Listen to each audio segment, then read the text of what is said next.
Sir नमस्कार. नमस्कार. नाव द्वारकादास आत्माराम शिंदे. आता तुमचा हा आले प्लॉट आहे बरोबर. हा पूर्ण एकसारखा आणि काळुकीवरती, याबद्दल काय सांगाल तुम्ही?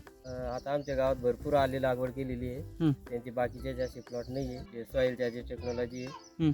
हाच मला प्लॉट असा दिसतोय गावात. केमिकल प्लॉटची अशी स्थिती आहे हं. की सड अद्रक सड हं. आलेली आहे. त्याला 50% प्लॉट गेलेले आहे. आपल्या प्लॉटमध्ये सड नाही. किंवा आपले 20-21च्या वर आहे.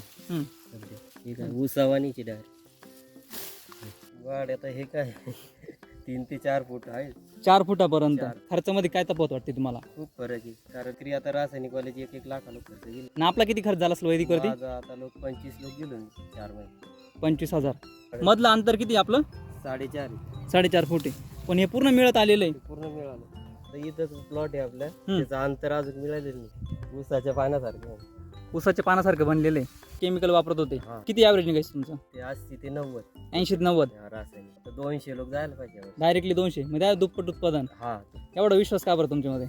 तसा प्लॉट दिसून राहिला ना. याआधी पण केलेलं आहे ना. हां. मी हेच सांगेल की तुम्ही पण ही टेक्नॉलॉजी वापरा. हं. रासायनिकच्या नांदी लागू नका.